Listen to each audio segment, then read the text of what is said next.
At 2:17 in the afternoon, she walked out of a place she had been to many times before. There was nothing dramatic about it. No raised voices, no visible urgency, no sign that anything was wrong. She did not run, she did not look back. She did not tell anyone where she was going. And after that moment, no one could say with certainty where she went.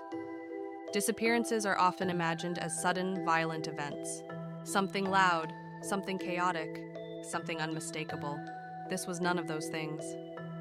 She vanished during a time of day when people were awake, working, watching, passing by. In a place where absence should have been noticed almost immediately, but it wasn't. Hours passed before concern replaced assumption, before routine gave way to worry, before anyone considered the possibility that this was not a delay, but a disappearance. By then, whatever trail existed had already begun to cool. And that is where this story begins. Not with what happened next, but with what failed to happen at all. She lived a life defined by patterns. She kept schedules, returned messages, followed through. People close to her described her as deliberate, not overly cautious, not reckless, simply consistent.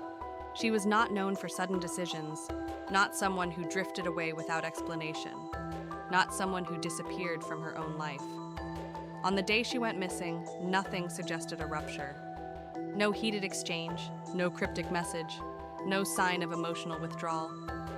She had routines that day, ordinary ones, things that assumed a return.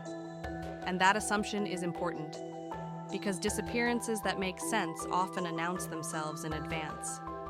This one did not. The absence arrived without warning, without preparation, without a narrative that fit. And that lack of narrative would haunt every step that followed. The first mistake was not negligence, it was trust. Someone assumed she was running late. Someone assumed her phone had died. Someone assumed there was an explanation that would arrive on its own. Assumptions create silence. Silence creates time. And time, in cases like this, becomes an accomplice. Minutes turned into hours. Hours passed without interruption. When concern finally sharpened into urgency, the most valuable window had already narrowed. The last confirmed sighting had already aged. Witness memories had already softened. Details had already begun to blur. Nothing about the delay was malicious, but it was irreversible. By the time the question changed from "where is she" to "what happened," the answer had already grown more difficult to reach. The location of the last sighting offered no comfort. It was not isolated, not dangerous by reputation, not hidden from view. Cameras existed. Foot traffic passed through. The environment should have provided answers. It did not. No footage confirmed her departure. No clear image showed her entering a vehicle. No moment captured a decisive turn. There was simply a gap, an absence in the visual record where continuity should have been. Investigators returned to this place repeatedly, rewatched footage, re-examined angles, but the location remained stubbornly silent, as if the space itself refused to explain what it had witnessed. When the search began, it carried optimism. People believed she would be found nearby, disoriented, injured, waiting. Volunteers arrived, officers canvassed, helicopters traced patterns above the landscape. For a time, hope moved faster than doubt, but hope requires feedback, and feedback never arrived. No confirmed sightings, no reliable leads, no discovery that shifted momentum. With every passing hour, the environment grew quieter, the spaces wider, the possibilities darker, the search expanded, and so did the uncertainty. There was a detail. At first, it seemed insignificant, easy to explain, easier to dismiss. It did not point directly to a crime. It did not offer resolution, but it resisted explanation. At the time, no one pressed on it. It didn't feel urgent enough. It didn't fit cleanly into any working theory. Later, it would stand out precisely because of that. Not because of what it proved, but because of what it left open. Sometimes the most dangerous details are not dramatic. They are quiet, unresolved, patient. Eventually, a theory emerged. It was structured, orderly, acceptable. It allowed reports to close, allowed language like probable and likely to replace uncertainty. It gave the case a shape.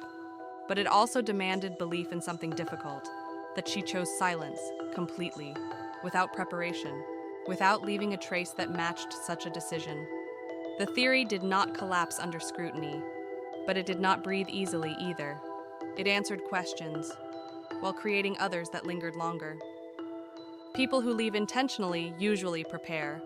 They move resources, create distance, signal intent, even if indirectly. None of that appeared here.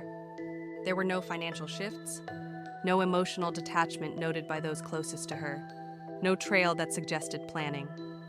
Instead, there was interruption, a life paused mid-motion, a routine left unfinished. Disappearance in this case felt less like a decision, and more like an event, one that arrived without warning. When people encounter sudden threat, behavior compresses. Some act quickly, others freeze. Silence in those moments is not neutral. It can indicate protection, or fear, or control. The silence surrounding this case is specific. It is not evenly distributed.